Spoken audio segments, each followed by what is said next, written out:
Here we go. You're tuning in to Will Love Listen. Now listen.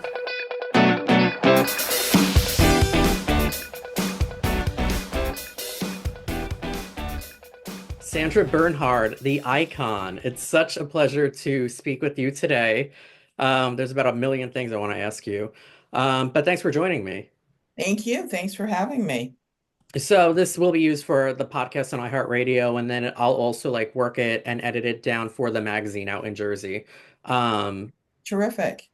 so I'm excited to talk to you today because like your career, I actually grew up with my parents always in comedy. They were very into comedy. And so they used to watch Roseanne and all your stand-up stuff. And like growing up, I became familiar with your work very early on. So it's pretty cool to be speaking with you today. And you've had such an interesting career. I don't know where to start, but I want to get a little bit of your background for people that aren't as familiar with you. So, could you really quickly say like where you grew up and how your life was growing up and how you eventually got into comedy? Well, I was born in Flint, Michigan, and my mother was an abstract artist. My father was a doctor. I have three older brothers, and knew that I wanted to be a performer from the time I was 5 years old. I think some people are just born knowing what they want to do. Yeah. And I loved entertaining my family. I loved the attention. And I just had like a natural sort of, predilection for performing. So that was cool. And then we moved out to Arizona when I was 10. So that was a whole other experience that kind of opened me up to the world. And it was so different than the Midwest. But all of these sort of big shifts and changes have come into play for years in my work and things I reflect on and talk about, and I still kind of find new, ways into talking about my adolescence and growing up. So it's really cool. I think I was one of those people who, I mean, yeah, we all have issues and problems when we're kids, but overall, I enjoyed my childhood. It was an adventure and fun, and it made me who I am. Yeah. Yeah. And was it a culture shock relocating? Well, sure. I mean, anytime you're 10 years old and you go from one extreme, like, because the Midwest, it was cold, it was snowy, and then it's like you move out to Arizona, and it was still sort of like the old West, and it was the desert, and it was like rough and tumble, and really kind of cool though. I liked it, and I liked the juxtaposition of the two parts of my childhood. And when you got into comedy, you started like critiquing celebrities and public figures and politicians, which you kind of still do today. So, I mean, I didn't really, that's not how I started out. I mean, I was 19 when I started performing, so it was more rudimentary. It was, stories about things I watched on TV, and I was a manicurist in Beverly Hills, so I talked about nice. that and fashion, but I did it in a postmodern way that nobody had ever done before. It was, I wasn't self-deprecating. I was like comfortable in my skin, even though sometimes I wasn't. That was sort of my take on what I had been through in the times I'd grown up. It was like, okay, it's time to just be like a woman who's got her shit together and, isn't being controlled by the patriarchy. And that was an important part of my evolution as an artist. Yeah, and I think that's what really drew people to you because I've watched old interviews that you've done, like on Arsenio Hall, for example, and you Mhm. always came off very outspoken and very bold. And I think, especially at that time, women were a little bit more reserved. Um, Correct. Yes. And I was the antithesis of that. And yeah, that was new and fresh at that time. I mean, I think it still is to a certain degree, but I certainly broke the ice into a new era of being a female performer and just saying exactly what was on my mind. And, I've been wearing that mantle ever since, and I love where I've come from, and I love the ground that I've broken along the way. Yeah, I feel like it was you that really started an era of comedians being like more like outspoken and unfiltered. Would you agree that you sort of set the stage and precedent for that? I mean, there were other people certainly that were doing that before me. I mean, Richard Pryor and, and even comics from like the 50s, Lenny Bruce. Oh, but I'm talking about females specifically. Yeah, yeah. I mean, well, everybody, Joan Rivers did it in her way, but it was like she was self-deprecating. She Yeah. felt she had to demean herself. And that was something that I've always watched and thought, I don't want to do that. I mean, after all, the big fight to get where we are, why would I, as a woman, put myself down? So, yeah, I think I set the tone for that for sure. And then you ended up being one of the first actresses to play an openly bisexual woman on Roseanne Hmm. as Nancy. And I loved you on that show. I loved you on that show. And I was really looking forward to when the reboot of Roseanne too, and then there was all that controversy. Um, but that role on Roseanne was like really pivotal for your career. How was that experience, especially behind the scenes working with that cast? I mean, it was like, I was dropping in and out. I wasn't a regular on the show. I was like kind of a guest star. And I just came in and did my thing and I enjoyed it and I really liked, Roseanne. I liked Lori. It was fun to be around those people. They were, funny and crazy. And then I just kind of went off and did my thing. So I didn't really get caught up in the day-to-day drama per se. So that was always a relief because there seemed to always be something going on that I don't really like that kind of drama work when I'm working. So I'm glad I didn't have to deal with that. And the show was brilliant. And Roseanne also created a whole new world that nobody had really, done before in the sort of postmodern time. And yeah, it's a bummer that things, kind of devolved. I mean, she's a brilliant woman, so it's hard to talk about it in a really kind of freewheeling way because there's always a lot at play with people's emotions. So I'll just leave it at that. Yeah, yeah, that's true. Because she is really talented, and that show was, I feel like, really innovative, especially for its time, especially all the Yeah. topics that they covered at Yeah, the time period specifically. right. And I feel when it was rebooted, it got the wrong attention for all this, all like, Whatever. I mean, I really don't want to talk about, the reboot and what it's not happening now. I can only address the time I was involved with it and how much fun it was and how innovative all the characters were, whether they were, gay, straight, bisexual. yeah. Roseanne really opened up the gates for a lot of interesting and funny approaches to, culture, and that's what's important about that show. Now, are you able to are you able to comment on like where you stand today with some big names that you've been associated with over the years, such as Roseanne and Madonna? Because I'm not interested in talking about that, to be honest with you. It's like I don't I mean I don't identify myself as somebody's friend, you know. I don't see either one of them anymore and but there's nothing to say. We were friends, it was fun, it was a great time, and on we go.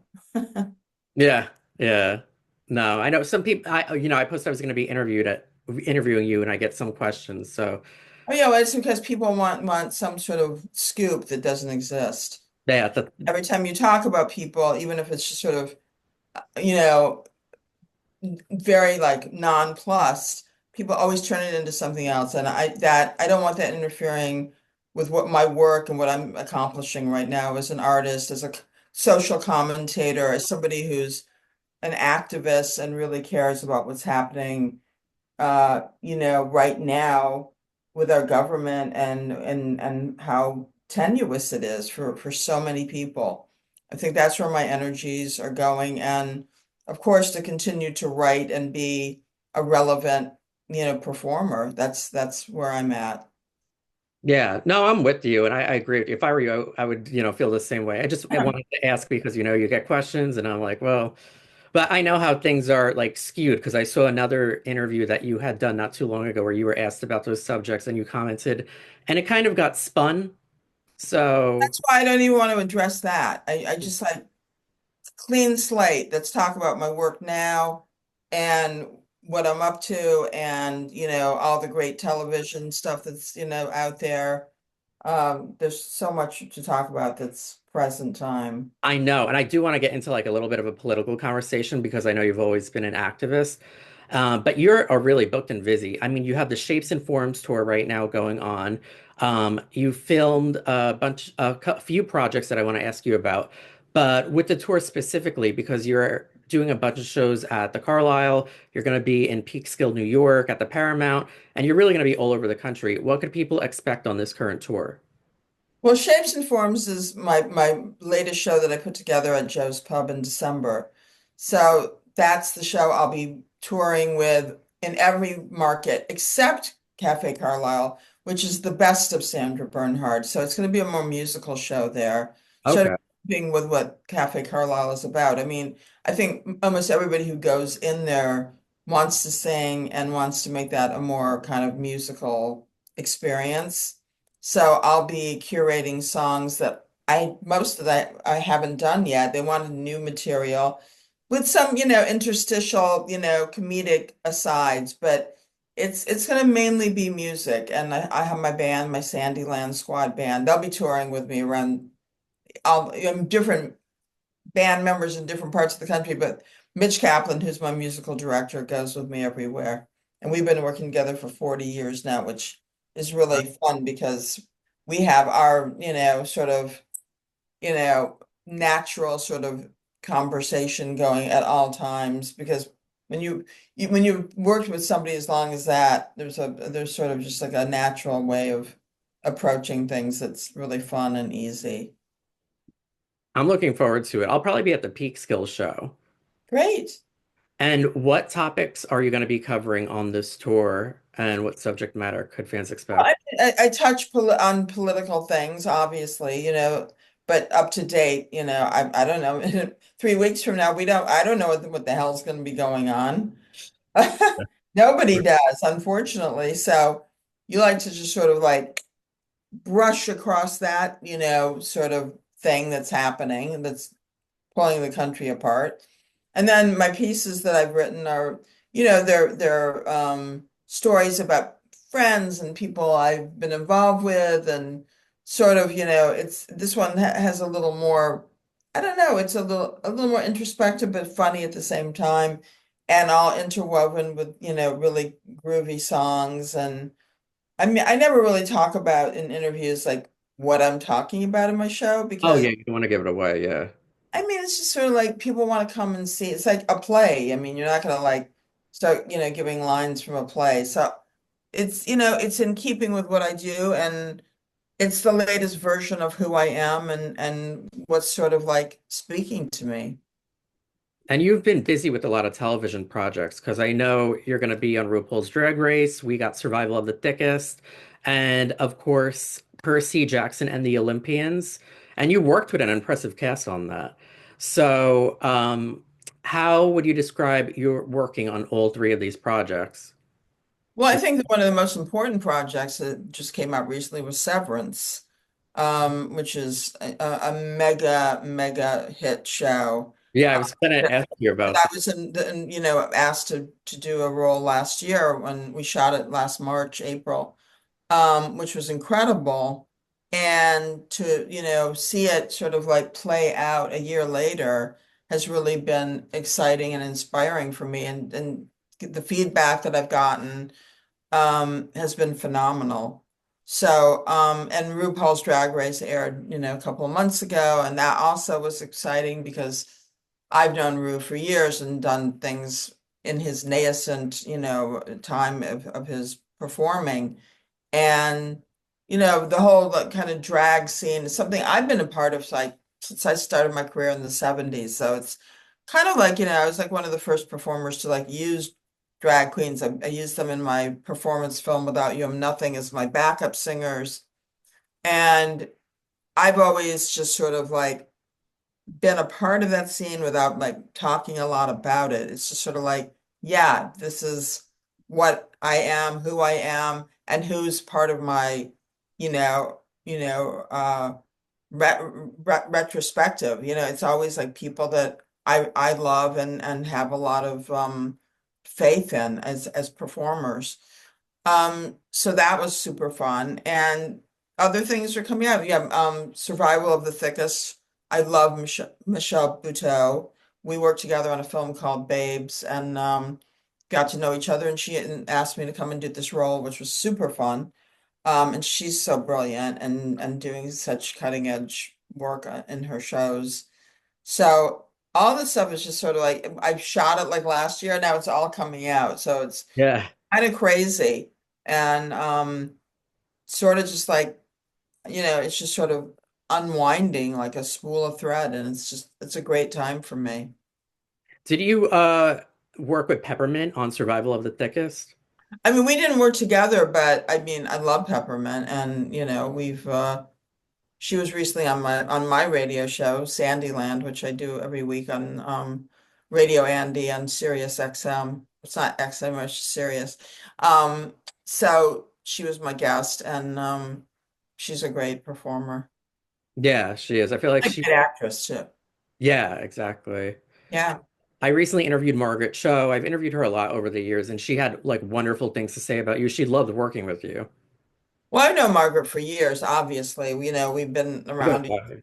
on the scene and have a lot of mutual respect and love for each other. And she's another person who's broken so much ground as a woman, as an Asian performer. She's like, and she also is an incredible singer and has a great new album out. And she was just on my radio show too. So we're all sort of like, in the same melting pot. Yeah, And exactly. we have a lot of fun together. And later this year, we'll see you on the big screen. I can't wait for this movie. Marty Supreme, you'll be starring Right. alongside Timothée Chalamet. How is it working with him, as well as how would you describe your role on that film? Well, I actually play his mother, played by Fran Drescher's best friend. And it takes place in the 50s. So it's a real period piece. And we don't we I mean we have a scene on the phone, but I mean, I don't know how it'll be cut. I don't know what it'll look like, but Yeah. it's a really funny little pivotal scene. So I'm excited. We have one little moment with each other. We pass each other in the hallway of the tenement that we live in, that his mom lives in. Um, so I didn't really have much of a chance to get to know him. He's a busy fellow. Yeah. Yeah. But I'm looking forward to that movie. You really are booked and busy. I love it. Yeah, I am. I love it too. So I'm trying to keep it all going into the new year. And I loved when you were on Pose. Oh yeah, well that was another incredible experience and also so like kind of tied into my time in New York and LA during the AIDS epidemic. So it was a lot to draw upon and really got to be good friends with MJ Rodriguez, Michaela, and all the actors there. You know, it was also intense and like a lot of emotion and so I'm the kind of person who knows when to like kind of back off. I don't need a lot of like care and feeding. So Yeah. it's always good when you're like kind of the seasoned performer and you can just sort of like do your thing, do your work, be a professional, kind of observe everything and go home. Because you've worked on so many like major projects over the years and you've been involved in so much. Um, and based upon some of the answers you provided today, is when you work on movies and television sets, is there really a lot of behind the scenes drama that you have to be cognizant to avoid, or is that only with certain projects? It's project to project. Some yes, some no. Inherently, there's always some kind of drama going on because, if the show or the movie falls behind in scheduling, people start freaking out. I mean, there's numerous things that happen on a set every day, but it's to the average viewer, they'd be bored hearing about it. It's like what happens at anybody's job. There's just you're with the same people, drama happens. But it's not necessarily more exciting because there's, maybe some famous people. It's like everybody wants to get the job done and go home. Yeah. No, it does make sense. But I was just curious if it's more common than not. I mean, like I said, there's a lot of moving parts to shooting a show and shooting a movie. So yeah, there's going to be things that happen that you can't control. Now, you've starred on everything. Like we mentioned recently, we have Drag Race, Survival of the Thickest, Percy Jackson, The Olympians, but also Pose, Will and Grace, Roseanne, obviously, Sopranos. So, of all the projects you've worked on throughout your career, what has been the most memorable, or what are some of the most memorable, rather? I think we've touched on all of them. I mean, every time you work in this business, it's like it's fun. You meet new people. You walk away with a new kind of, perspective on yourself and the business. I mean, I can't, I wouldn't pull out one particular thing that, was the most exciting. I think having a career that spanned many decades, I mean, you're Yeah. still relevant and people still want to work with you is the overriding, kind of feeling of success and happiness at what you're doing as a performer. And of course, that I continue to write and I'm inspired with my own work is another layer of what matters to me and why I got into this business. And you're currently on your ninth year. I can't believe it's been 9 years hosting Sandyland. Did you Right. ever think it would go on as long as it has when you originally got involved? I thought about it. You know what I mean? It was like Andy Cohen asked me to do it. I mean, I've had other talk show format things I've done. It took a few beats to get comfortable doing it. And then once I kind of got in my groove, it was sort of a no-brainer. I only do it once a week now. It's an hour out of my time. I have a great, producer. Sometimes I just have my own friends on and talk about whatever I want. It's whatever I want to talk about, and that's sort of like the bottom line. And that's why people come to me, and I get great callers, and I have like my followers, and that's a nice feeling too. It's like surprising at the variety of people that listen to the show and really feel loved and seen and supported.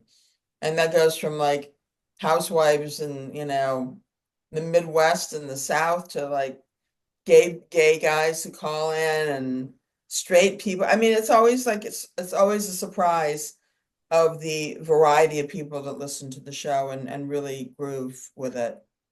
Yeah, and I have to give you kudos because you've always been a gay icon and you've always been very involved with the community, even before it was cool or more mainstream, so to speak. Yeah, So, well, those have always been my friends, and I have a very eclectic group of friends. And I like smart, creative people, so they're usually people that come out of, situations and experiences that are, not the mainstream. yeah, and especially now, like I feel the community needs all like the support it could get. So, thank you. Yeah, for sure. What do you think? I mean, there's so many pressing issues right now, but what are you most concerned about? I don't think I can sum that up, honey. I'm concerned that we still have a functioning country and government, in the next 4 years. I don't see where we're headed as a good thing. It's code red. The alarms are going off. It's a shit show. It's a fucking disaster. And everybody's got to be hands on deck and keep their wits about them and roll up their sleeves and do whatever they can to like, get out and vote in midterms and let their voices be known. And that's all I can say about it.